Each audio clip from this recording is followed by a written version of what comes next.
이 시간 함께 은혜 받으신 하나님 말씀은 신약성경 갈라디아서 6장 7절 되겠습니다. 갈라디아서 6장 7절 신약성경 309페이지에 있습니다. 합독해서 같이 읽겠습니다. 스스로 속이지 말라. 하나님은 업신여김을 받지 아니하시나니 사람이 무엇으로 심든지 그대로 거두리라. 아멘. 새해 신년 예배에 오늘 이 말씀의 약속대로 여러분 가운데 아름다운 것으로 거두어지는 축복이 있기를 예수 이름으로 축원합니다. 본문을 통해서 잘 거두기를 원하는가 라는 제목으로 말씀을 전하겠습니다. 사람은 기본적인 본성 속에 좋은 결과를 원하지 나쁜 것을 얻기를 원치 않습니다. 사람은 본능적으로 풍년을 원하지 흉년 맞은 인생 되기를 원치를 않습니다. 사람은 잘 되기를 원하지 어그러지기를 원치 않고 본능적으로 형통을 원하지 망하기를 원치를 않습니다. 사람은 그렇게 되어 있습니다. 그래서 오늘 이 시간 새해 첫 예배를 드리면서 나는 잘 거두기를 원하는가? 라고 하는 질문을 던져보겠습니다. 다시 한번 옆에 사람에게 물어보겠습니다. 25년도 잘 되기를 원하십니까?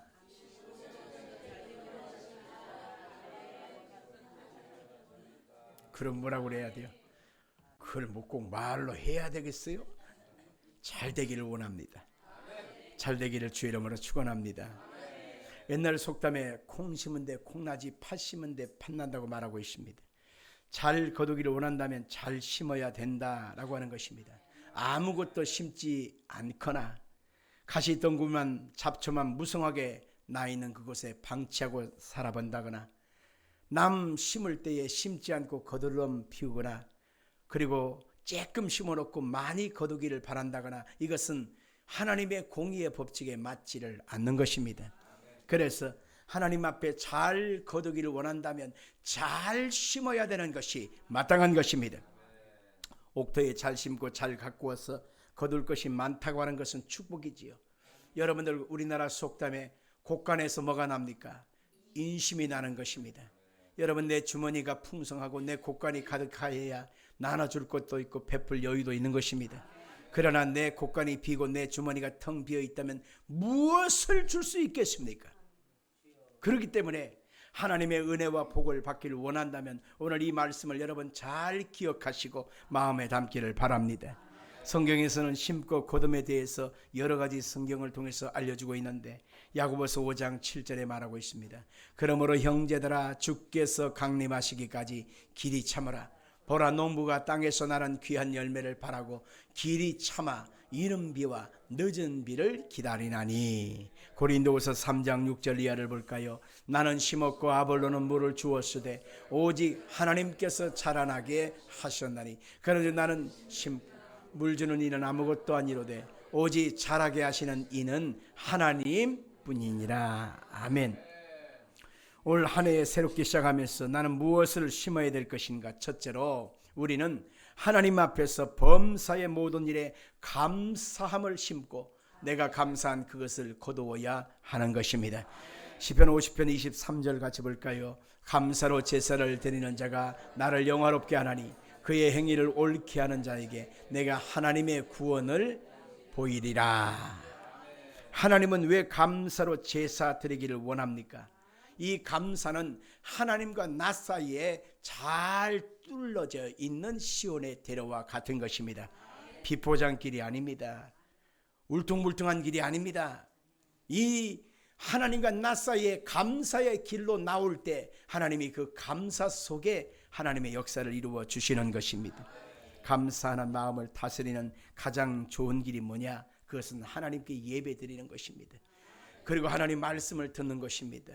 그리고 하나님의 은혜를 덧입고 살면 우리의 마음속에 감사가 넘쳐나는 것입니다.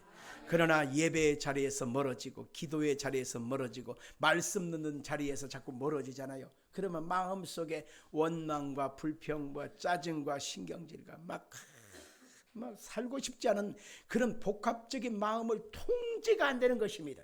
그러나 하나님께 나와서 예배드리고 하나님을 찬양하고 하나님 앞에 기도하고 하나님의 말씀을 받으면 내 속에 어둠의 먹장구름과 가시와 은건기가 다 없어지고 내 영혼의 생명의 역사가 공급되게 되는 것입니다. 그래서 예배하는 자리에 늘 가까이 있는 사람은 감사의 마음이 충만하게 되어 있는 것입니다. 감사하는 그 사람이 있는 그곳에 그 가정이 행복해지게 되어 있고요. 감사하는 그 사람이 있는 그 회사가 동료들이 행복해지게 되어 있고요. 감사하는 그 사람들이 많아지는 그 국가가 결국 하나님의 복을 받고 살 수밖에 없는 것입니다. 아레이 토레이 박사는 감사하는 사람은 축복의 열쇠를 손에 쥔 사람이다. 모든 음식에 소금이 들어가야 맛이 나듯이 모든 일에 감사가 있으면 형통하게 된다. 너무 은혜로운 말을 했습니다. 초대교회 교부인 크리스토스톰은 이렇게 말을 했지요. 감사하는 것에 인색하는 사람은 축복의 열쇠를 손에 쥔 자다. 그렇게 말을 했습니다. 축복의 열쇠를 쥐고 있는 사람, 그 사람은 결국 감사하는 사람이라는 것입니다. 우찌무라 간조라고 하는 일본의 성자가 있어요. 그 사람은 이렇게 말을 했습니다. 감사하는 마음이 생기지 않는 메마른 마음을 가진 것은 뭐라고요? 저주래요. 저주받은 인생이 별게 아니에요. 감사가 없는 사람은 저주 가운데 사는 것과 같은 것입니다. 감사는 우리와 하나님 사이에 막힌 담을 다 무너뜨리고 영광의 마음속에 들어갈 수 있는 길을 열어주시는 축복의 역사인 것입니다. 감사할 줄 모르는 메마른 마음, 불평과 원망하는 마음은 저주의 씨앗을 늘 품고 있기 때문에 그 씨앗이 자라서 여러분들 꽃이 피고 그 씨앗이 자라서 열매를 맺은들 그것이 결코 내게 유익이 될 수는 없는 것입니다. 고난당할 때 최고의 기도는 찬양과 감사인 것입니다. 원망과 불평할 일이 많이 있습니다. 우리가 2025년도 새해 달력을 우리가 걸고 마음을 다짐하고 우리가 새 한 해를 출발하고 나아가지만은 여러분 우리가 알 수 없는 예측할 수 없는 불평과 악조건들이 우리 앞에 산적해 있습니다. 우리 대한민국에 갑자기 연말에 밀어닥친 무한의 그 항공기 사고로 179명이 갑자기 운명을 달리한 슬픔의 비극, 국가 애도 기간을 우리가 지금 갖고 있지 않습니까? 그것도 아직 마무리가 안 됐습니다. 그리고 이 대통령 탄핵에 대한 문제도 아직 어떻게 향방을 잡을지 우리는 알 수 없습니다. 그리고 경제 위기가 온 세계에 가득 불었는데 수출 주도형 사업을 갖고 있는 우리 대한민국은 이 환율이 띄므로 말미암아 우리나라는 어마어마한 타격을 받고 있습니다. 어저께는 1,490원까지 올라갔습니다. 1,500원 올라가는 것은 순식간에 올라가고 1,500원 올라가면 탄력을 받아서 1,600원 이상으로 올라가는 것은 잠깐이면 올라가 버립니다. 그러면 그거 나하고 무슨 상관이냐? 그게 아니에요. 수출 주도형 사업이라고 했지 않습니까? 우리나라가 외국에서 원자재를 사고 올라오면은 달러로 사와야 되잖아. 비싼 값에. 그러니 그 비싼 값에 사와서 물건을 만들어서 다시 되팔아야 되는데 또 비싸게 팔면 누가 삽니까? 이게 악순환이 연결되는 것입니다.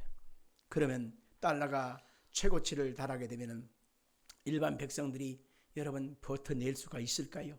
사업이나 직장이나 가정이나 너무너무 고달픈 세월을 보내게 되는데 대통령 탄핵 뭐 어쩌고 저쩌고 진행되고 정리가 되려면 5월달 내지 6월달이 돼야 된다고 그래요. 그러면 1년의 절반이 캄캄한 터널을 통과해야 되는 것이 우리의 지금 펼쳐놓은 우리의 현실입니다. 여러분 직장 다니는 사람 있습니까? 악착같이 붙어 있어야 돼. 아셨어요? 잘리지 않으려고 직장 다니는 사람들은요 악착같이 이빨 딱 물고 붙어 있어야 되고 2개 살 것 하나만 사고 어디 나가야 될 것 좀 참고 견디고 아시겠죠? 자꾸 살아남는 게 강한 거예요. 강한 게 살아남는 게 아니고 살아남아야 됩니다. 우리가 살아가는 현실은 결코 쉽지 않습니다. 그러나 하나님을 향하여 감사하고 하나님을 찬양하는 사람의 인생 속에는 하나님이 늘 복을 부어주시고 복을 약속하고 있습니다. 신명기 28장에는 감사한 자가 받을 복을 약속하고 있는데 우리 같이 한번 읽어봅시다. 여호와께서 명령하사 내 창고와 내 손으로 하는 모든 일에 복을 내리시고 내 하나님 여호와께서 내게 주시는 땅에서 내게 복을 주실 것이며 여호와께서 내게 맹세하신 대로 너를 세워 자기의 성민이 되게 하시리니 이는 네가 네 하나님 여호와의 명령을 지켜 그 길로 행할 것임이니라. 땅의 모든 백성이 여호와의 이름이 너를 위하여 불리는 것을 보고 너를 두려워하리로다. 여호와께서 내게 주리라고 내 조상들에게 맹세하신 땅에서 내게 복을 주사 내 몸의 소생과 가축의 새끼와 토지의 소산을 많게 하시며 여호와께서 너를 위하여 하늘의 아름다운 보고를 여시사 내 땅의 때를 따라 비를 내리시고 내 손으로 하는 모든 일에 복을 주시리니 네가 많은 민족에게 꾸어 줄지라도 너는 꾸지 아니할 것이요 여호와께서 너를 머리가 되고 꼬리가 되지 않게 하시며 위에만 있고 아래에 있지 않게 하시리니 오직 너는 내가 오늘 내게 명령하는 내 하나님 여호와의 명령을 듣고 지켜 행하며. 아멘. 이렇게 되기를 주 이름으로 축원합니다. 둘째로 우리가 무엇을 심어야 될 것인가? 우리는 하나님 말씀에 순종으로 심고 약속된 축복을 거두어야 하는 것입니다. 자녀들이 잘되고 온 가정에 하나님의 복이 주렁주렁 맺기를 원한다면 우리는 방법이 없어요. 하나님의 말씀의 길을 따라가는 수밖에 없는 것입니다. 그래서 하나님 앞에서 말씀을 따라 살아가는 부모가 돼야 되고 그 부모의 순종이 본을 보이므로 자녀들 또한 말씀의 삶을 이어가도록 해야 하는 것입니다. 자녀들이 세상에서 세상의 지식과 배움을 갖는 동시에 하나님이 우리 가운데 구원의 주님으로 주신 예수 그리스도를 알게 해야 합니다. 하나님의 말씀을 읽게 해야 하는 것입니다. 하나님을 예배하고 하나님의 말씀을 따라 사는 것이 무엇인가를 알려줄 때 그 자녀들이 자연스럽게 하나님을 만나게 되는 것입니다. 사람이 온 천연을 다 얻고도 자기 목숨을 하나 잃어버리면 아무 소용이 없는 것처럼 인생을 살 때 가장 중심이 되는 예수 그리스도를 알고 말씀이 육신이 되어 거하심으로 우리 가운데 구원이 되신 예수 그리스도와 함께 살아가는 삶의 모습이 결국 하나님 앞에 아름답게 심는 것입니다. 전도서 3장 11절 같이 보겠습니다. 하나님이 모든 것을 지으시되 때를 따라 아름답게 하셨고 또 사람들에게는 영혼을 사모하는 마음을 주셨느니라. 그러나 하나님이 하시는 일의 시종을 사람으로 측량할 수 없게 하셨도다. 사람은 미래를 알 수 없어요. 측량할 수 없어요. 그러나 하나님의 말씀의 길을 가는 사람은요, 그 길의 끝에는 반드시 약속의 열매들이 있다는 것입니다. 아멘 할까요? 하나님께서 여호수아에게 이스라엘 백성들과 함께 가나안 땅을 들어가라는 것입니다. 그런데 하나님이 가나안 땅에 들어가게 될 때 그들의 앞에 펼쳐져 있는 모든 장애물, 문제덩어리는 다 제거하고 그냥 좋은 일만, 형통만 준비하셨으면 얼마나 좋습니까? 그런데 하나님은 그렇지 않았습니다. 그 모든 장애물들을 준비해 놓고 하나님의 백성된 여호수아와 백성들에게 이렇게 말합니다. 너는 하나님의 말씀을 듣고 가슴에 새기고 그 말씀을 지켜 행하며 좌로나 우로나 치우치지 마라. 그러면 하나님이 너희와 함께해 주실 것이라는 거예요. 그들이 하나님의 말씀을 붙잡고 요단강 앞으로 나가는데 요단강이 몸에 거두기는 시기에는 홍수가 나서 넘쳤다는 것입니다. 그냥 갖다는 휩쓸려서 다 죽어요. 그런데 이 홍해길을 향하여 하나님의 말씀을 붙잡고 있는 여호수아와 백성들이 법궤를 메고 쑥 들어갑니다. 이대로 가다가 휩쓸려서 죽게 되어 있거든요. 그런데 희한한 것은 말씀과 함께 가면 홍수가 갈라지는 것입니다. 요단강이 갈라지는 것입니다. 하나님의 역사가 나타나더라는 것입니다. 그래서 결국 그들이 요단강을 마른 땅같이 건너게 되었다, 그렇게 말하고 있습니다. 그 다음에는 하나님이 장애물을 이제는 없이 해줄 줄 알았는데 또 장애물을 준비했는데 그게 바로 여리고 성이었습니다. 철옹성이었습니다. 얼마나 그 성이 큰지 성 누에 그 말 4마리가 끄는 마차가 서로 질주를 하면서 교차하는 그러한 속도를 내는 곳이 여리고성 규모였습니다. 철옹성입니다. 그런데 그 여리고성을 백성들과 함께 하루에 한 바퀴 다 돌라는 것입니다. 하나님이 그냥 미리 다 준비해 놓고 알아서 시온의 대로처럼 열어주면 얼마나 좋아요. 근데 그 장애물 앞에서 말씀을 따라 살아가는 것입니다. 그래서 한 바퀴씩 하는 바퀴씩 6날을 돌고 마지막 날 7바퀴를 돌고 나서 지친 가운데서 이제는 하나님 앞에 외치라는 것입니다. 주여! 그때만 어떤 일이 생깁니까? 여리고성이 그대로 왕창 무너져 내리고 마는 것입니다. 할렐루야! 우리 예수 믿는 사람들이 세상을 풀어가는 방법이 이와 같음을 알아야 하는 것입니다. 당장 우리 앞에 펼쳐져 있는 장애물과 문제와 아픔과 고난을 놓고 우리 예수 믿는 사람들은 예수 안 믿는 사람들처럼 항상 대응을 합니다. 내가 뭔 죄를 지어서 이런 일을 겪습니까? 내가 뭘 잘못했나요? 왜 나만 이렇게 하고 나만 괴롭힙니까? 항상 하나님 앞에 뭔 죄를 지어서 이런 식으로 해석을 하는, 이건 세상 사람들의 해석 방법이에요. 우리는 그렇게 해석하는 것이 아니라 하나님, 이 장애물 앞에서도 하나님은 일하고 계신 줄 믿습니다. 하나님은 이 장애물을 헤쳐나갈 만한 능력이 임하는 줄로 믿습니다. 내가 하나님 말씀 붙잡고 믿음으로 나아갑니다. 하나님 승리를 주시옵소서 하고서 말씀의 역사를 붙잡고 한 발자국 한 발자국 나아가는 것입니다. 하나님 말씀을 붙잡고 나아가면 희한한 것은 해결되는 역사가 있고 기적이 나타나고 응답이 임하고 하나님이 그 속에 형통을 이루신 것을 볼 수가 있는 것입니다. 우리가 25년도 올 한 해를 풀어가는 방법도 이와 같은 것입니다. 하나님이 그냥 아무것도 문제가 없게끔 싹 치워놓은 다음에 가라 그러지 않아요. 우리가 지금 정치적인 현안, 경제적인 어려움들, 여러분 가정사의 문제들 여러 가지를 앞에 예상하고 지금 가고 있지 않습니까? 그 모든 상황 앞에서 우리가 풀어가려면 하나님의 말씀과 함께 나아가야만 한다는 것입니다.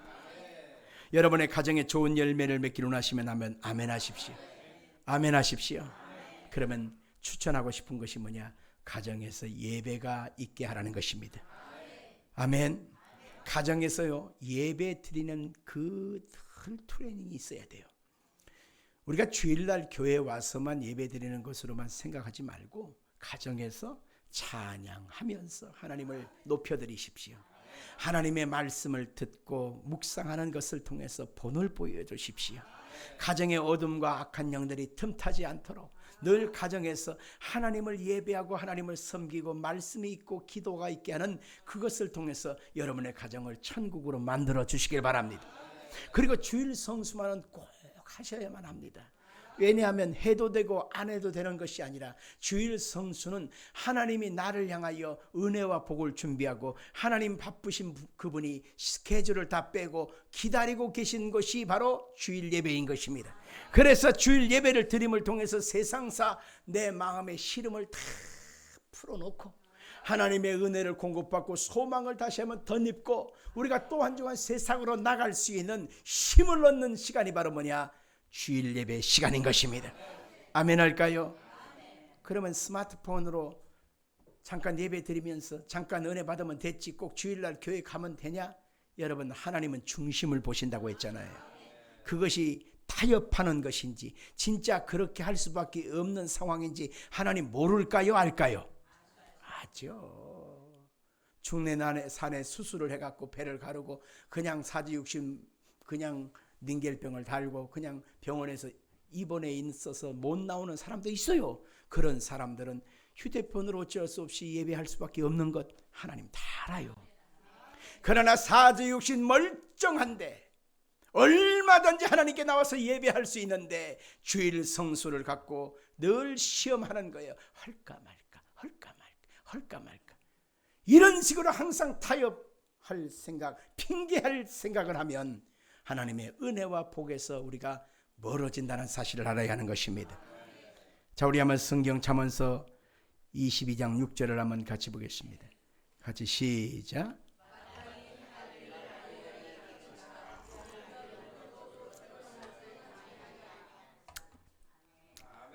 마땅히 행할 길을 아이에게 가르치라. 마땅이라고 하는 말이에요. 이 말은 뭐냐? 반드시 그렇게 살아야 될 의무, 그렇게 행해야 될 사실을 아이에게 가르치라는 것입니다. 그러면 늙어도 그것을 떠나지 아니하리라 그렇게 말하고 있는 것입니다. 미국의 실제로 뉴멕시코주에 12살 된 흑인 소년이 죽어가는 엄마의 손을 붙잡고 흐느껴 울고 있었습니다. 아버지는 일찍 죽었고 엄마도 지금 12살 된 소년을 놔두고 지금 숨이 넘어가는 순간입니다. 아이가 엄마 하고 울고 있습니다. 그때에 엄마가 아이의 손을 꼭 잡고 이렇게 말을 했습니다. 너희 아버지도 일찍 돌아가시고 나도 너를 더 이상 길게 볼 수가 없을 것 같아. 이제 내가 죽으면 너는 할머니 손에서 키울 수밖에 없을 거야. 그러나 엄마가 너에게 마지막 꼭 중요한 선물을 하나 줄게. 그게 뭔데요? 그럴 때 그 엄마가 이렇게 말합니다. 나는 비록 천국으로 올라가지만 예수님은 항상 너와 함께 계신단다. 그 예수님을 마음에 품고 예수님의 그 말씀을 따라서 늘 묵상하면서 그리고 그 말씀대로 되어지기를 소망하면서 하나님께 기도해라. 그러면 하나님이 너의 인생길을 인도해 주실 것이고 예수님이 너를 떠나지 아니하실 거야. 그러고서 엄마가 돌아가시고 말았습니다. 숨 넘어가는 순간에 예수님을 선물하고 돌아가신 것이지요. 그 아이가 자라면서 피부색의 인종차별 때문에 그는 극심한 고통 속에 살아가게 됐습니다. 소아마비 장애까지 얻게 되어서 가난과 병마로 인해서 그의 인생은 처절함이 계속 반복되었습니다. 그러나 그 어머니의 유언대로 그 예수님이 나와 함께 하시기만 하면, 예수님이 나의 손을 잡아주시기만 하면 내 인생 속에 아름다운 열매가 맺힐 거야. 하나님 나를 붙잡아 주세요. 그렇게 기도하면서 그의 인생은 매 순간마다 나아갈 수밖에 없게 되었습니다. 근데 하나님이 그에게 역사해 주셔서 1950년도 흑인 최초로 노벨 평화상을 수상하게 되었습니다. 그 사람의 이름이 뭐냐? 미국의 정치학자 랠프 번치라고 하는 박사 되겠습니다. 흑인 최초로 노벨 평화상을 받은 유명한 사람이 됐다는 거죠. 그 이면에 뭐가 있어요? 예수님을 붙잡았다는 것이죠. 그 이면에 뭐가 있어요? 예수님을 유산으로 남겨주고 간 엄마의 유언이 있었다는 사실인 것입니다. 마찬가지예요.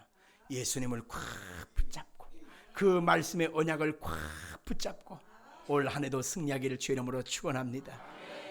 우리가 무엇을 심을 것인가? 셋째로 아무리 상황이 어려워도 긍정적인 생각을 심어 희망의 열매를 거두어야 하는 것입니다.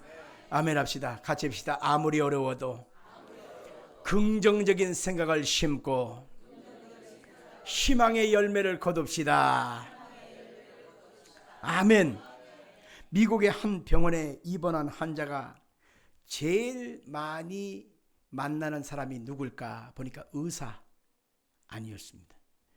그 병든 입원한 환자를 제일 많이 만나는 사람이 누구냐면 간호사하고 그리고 이 병실을 관리해주고 청소해주는 청소요원들이었습니다. 그래서 그 병원에서는 이 환자들에게 치료를 더 극대화하기 위하여 그 간호사들과 병실을 관리 청소하는 분들을 모아놓고 특별히 교육을 시키게 됐어요. 그 교육의 내용이 뭐냐면은 그 환자들에게 긍정적인 말을 하라는 것입니다. 그럼 매우 치료에 효과가 있다는 것입니다. 지금 병들어 죽어가는 사람은 몸도 마음도 쭉 처져 있을 거 아니에요? 근데 그 병들어 있는 그 환자에게 간호사가 가서 병실을 청소하는 분들이 가서 그 환자에게 이렇게 말합니다. 오늘은 얼굴이 참 좋네요. 오늘 얼굴이 참 좋네요. 목소리에 힘이 있으시네요. 아이고, 전에 계신 분도 이렇게 변화가 오더니만 병이 치료받아서 그는 퇴원해서 나갔어요. 간단한 말이지만 여러분들, 그 환자들의 입장에서는 뭔가 붙잡고 싶은 그 절박감이 있단 말입니다. 그런데 그 절박한 마음에게 긍정적인 그 메시지를 던져주면 사람들이 그래요, 피부색이 좋아졌어요, 목소리에 힘이 난다고요, 이거 혈색이 좋아졌다고요. 그런지 안 그런지 잘 몰라. 그래 또 말 한마디에 결국 그 사람은 용기를 내고 힘을 내서 결국 치료가 급속하게 임하더라, 그 얘기인 것입니다. 여러분들, 아침을 잘 먹고 직장에 일하러 갔다가 얼마 후에 복통으로 그냥 집안에 와갖고 쓰러져 며칠을 앓다가 그냥 시름시름 앓다가 죽어버린 어떤 여자 이야기를 제가 읽어보았습니다. 그 여자가 잘 밥 먹고 출근을 했거든요. 근데 출근을 했는데 그냥 아침에 출근하면 여러분 다 알다시피 찝찝하고 뻐근하고 힘이 들잖아. 그죠? 오후 되면 좀 괜찮지만. 그런데 그 상황에서 옆에 있는 직장 동료가 하는 말이랍시고 하는 말이 오늘 당신 얼굴이 왜 그 모양이야? 그러더라는 것입니다. 요즘 얼굴 빛이 좀 안 좋네? 또 이렇게 얘기하더라는 것입니다. 그러면서 혹시 중병 걸린 거 아니야? 이렇게 얘기하는 것입니다. 그리고 옆에 있는 사람이 거기다 뭐라고 하냐면 어머 다 죽게 생겼네. 어머 다 죽게 생겼네. 이렇게 얘기하니까 그 얘기를 계속 연결해 보세요. 병이 아니야? 중병이 아니야? 아이고 큰 병원 걸린 것 같아. 아이고 다 죽게 생겼네. 그 말들을 계속 이어서 들으니까 이 여자가 갑자기 몸도 마음도 지금 피곤해서 힘들어 죽겠는데 내가 지금 큰 병 걸린 거 아니야? 축 주저앉게 되더라는 거예요. 그래갖고 올차를 1차를 내고 퇴근해갖고 집에 가서 팍 쓰러졌어요. 모든 용기가 다 떨어졌어요. 그 원인 모른 질병을에 시달리다가 그냥 갑자기 또 죽어버렸어요. 여러분들 우연 같지만 그런 일들이 참 많습니다. 알고리즘이라고 혹시 아세요? 요즘 젊은 사람들은 아는 얘기인데 그 얘기를 모른다는 것은 신세대요. 알고 있는 것은 신세대야. 알고리즘은 뭐냐면 그 어떤 사실과 단어와 사건을 연결 쇠사슬처럼 연결해서 그것을 어떤 사실로 나아가게끔 연결시켜주는 그 흐름을 얘기하는 거예요. 그래서 병, 고통, 질병, 환자 이런 것은 계속 연결되어 있는 것입니다. 그래서 그런 부정적인 사고에 연결되어진 그 알고리즘에 의하여 결국 인생 끝에 가면 절망, 슬픔, 탄식, 포기가 나오게 되어 있는 것입니다.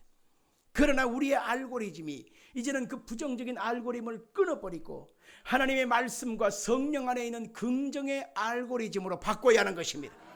내가 예수 안에서 그리스도 안에서 내가 구원받았습니다. 이전 것은 지나가 버렸다. 나는 새 것이 되었다. 하나님이 나에게 오늘로 새 일을 행하고 계신다. 그 하나님이 나의 손을 붙잡고 계신다. 그 하나님이 나의 능력이 되어 주신다. 내게 좋은 일이 있다. 할 수 있거든이 무슨 말이냐? 믿는 자에게 능치 못할 일이 없느니라. 이게 긍정의 알고리즘입니다. 긍정을 선택하든 부정을 선택하든 사람은 자유예요. 자유의지입니다. 근데 부정을 선택하는 사람은 항상 부정적인 사람들과 어울리고 부정적인 말만 하게 되어지고 결국 그 부정의 끝에는 결국 절망으로 끝나게 되어 있는 것입니다. 그러나 우리가 예수 안에서 이제는 새로운 피조물이 되었고 예수 안에서 새롭게 태어났기 때문에 이제는 하나님 말씀 안에서 성령 안에서 밝고 환한 하나님의 아름다운 믿음을 꿈을 꿔야만 하는 것입니다. 남북전쟁을 승리로 이끈 미국의 16대 대통령 에브라함 링컨은 성공 비결을 이렇게 말을 했습니다. 나는 부정적인 사람을 멀리하고 긍정적인 사람을 가까이 두었기 때문에 성공적인 사람이 되었다. 아멘 할까요? 성공하고 싶으면 성공자만 같이 하십시오. 부정적인 말을 자꾸 하는 사람은 여러분 가까이 둬서는 안 됩니다. 왜냐? 가까이 두면 둘수록 내 영혼에 좀을 먹고 녹이 쓸고 곰팡이가 쓸기 때문에 그런 것입니다. 미국의 대공황을 극복했던 프랭클린 루즈벨트라고 하는 대통령이 있는데 부정적인 말에 귀를 기울이는 자는 인생에 실패한 뿐이라고 말을 했습니다. 이 사람이 39살 때 갑자기 하반신 마비가 되어서 휠체어를 탈 수밖에 없게 됐습니다. 많은 사람이 네 인생은 끝났다. 정치 생명은 끝났다. 그렇게 해서 부정적인 말을 했습니다. 근데 이 사람은 하나님의 사람이기에 하나님을 의지하는 믿음의 사람이기 때문에 하나님이 내 인생을 주관하고 계시는데 나는 포기할 수 없다. 그 아픈 기간 동안에 그는 재활을 꿈을 꾸고 그리고 책을 읽고 책을 저서를 하고 그리고 다시 한번 깊은 공부하면서 정치적인 야망을 계속 키워갔어요. 그러면 결과적으로 이 사람이 미국 대통령으로 다시 올라서게 되었고 경제 위기에 빠진 나라를 건져냈다라고 하는 것을 볼 수가 있는 것입니다. 국제적인 암울함이 온 땅을 덮고 있습니다. 조금 더 희망을 기대할 수 없는 막막함이 우리 대한민국의 쓰나미처럼 덮어버리고 말았습니다. 망연자실을 할 수밖에 없는 파국으로 자꾸 이끌어간다는 사실을 보면서, 깊은 수렁 속에 발이 점점점 빨려 들어간다는 사실을 보면서 여러분 안타까워하지 않을 수가 없는 것입니다. 우리가 여기서 꼭 기억해야 되는, 그래도 하나님은 우리와 함께 하신다는 것입니다. 갑시다. 그래도 하나님은 우리와 함께하고 계신다. 아멘 합시다. 불경기가 에덴 동산에서 쫓겨난 아담과 하와에서부터 시작된 것을 알 수 있습니다. 정치적인 혼돈과 무질서는 우리나라 반만년 역사 속에 1천만 번에 걸친 외적들의 침입을 받아서 우리나라는 풍전등화가 아니었던 때가 없었습니다. 맨날 쫓겨다니고 도망다니고 굶기를 밥 먹듯 하고, 그러면서 우리 대한민국이 5천년 역사를 이어왔습니다. 근현대사에 6.25 전쟁을 겪었지요. 그 전에 우리는 일제치하를 겪었지요. 그러나 그 속에서도 하나님이 이 땅을 살려주셨습니다. 4.19라고 하는 그 혼돈, 5.19 혁명이라고 하는 혼돈, 12.12 사태라고 하는 혼돈을 겪었습니다. 그리고 그저께 우리가 있었던 그 계엄 사태와 탄핵의 상황, 이 모든 상황이 계속 우리의 마음을 옥졸하게 하지요. 그러나 꼭 기억해야 될 일은, 하나님이 그때마다 하나님의 사람들이 있는 이 땅을 놓지 않으셨다는 것입니다. 그래서 우리는 희망을 가질 수 있는 이유가 정치가 있기 때문에, 유명한 정치 지도자가 있기 때문에가 아니라 이 땅에는 하나님이 계시기 때문에 우리가 희망을 가질 수가 있는 것입니다. 그 하나님이 나와 함께 하시고, 그 하나님이 내 인생을 주관하고 계시고, 그 하나님이 우리 가정에 계시고, 그 하나님이 우리 교회에 계시기 때문에 우리가 희망을 가질 수가 있는 것입니다. 시편 62편 5절로 8절 같이 힘있게 읽어봅시다. 나의 영혼아 잠잠히 하나님만 바라라. 물은 나의 소망이 그로부터 나오는도다. 오직 그만이 나의 반석이시요 나의 구원이시요 나의 요새이시니 내가 흔들리지 아니하리로다. 나의 구원과 영광이 하나님께 있으며 내 힘의 반석과 피난처도 하나님께 있도다. 백성들아 시시로 그를 의지하고 그의 앞에 마음을 토하라. 하나님은 우리의 피난처시로다. 아멘.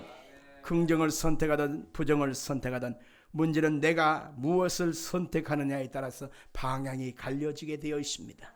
여러분은 예수 그리스도 안에 있어 하나님의 자녀된 사람이요 새로운 피조물 되었기 때문에 하나님의 특별한 사랑과 관심 속에 있는 것입니다. 우리가 예수 안에서 심으면 반드시 아름다운 열매를 맺게 되어 있는 것입니다. 말씀으로 말미암아 순종을 심으십시오. 감사로 말미암아 감사 열매를 거두십시오. 하나님 앞에서 아무리 어려워도 긍정을 심어서 하나님이 여러분 가운데 주신 희망을 거두기를 예수 이름으로 축원합니다. 시편 126편 5절과 6절을 읽습니다. 눈물을 흘리며 씨를 뿌리는 자는 기쁨으로 거두리로다. 울며 씨를 뿌리러 나가는 자는 반드시 기쁨으로 그 곡식단을 가지고 돌아오리로다. 이렇게 되기를 주의 이름으로 축원합니다. 주의 이름으로 축원합니다.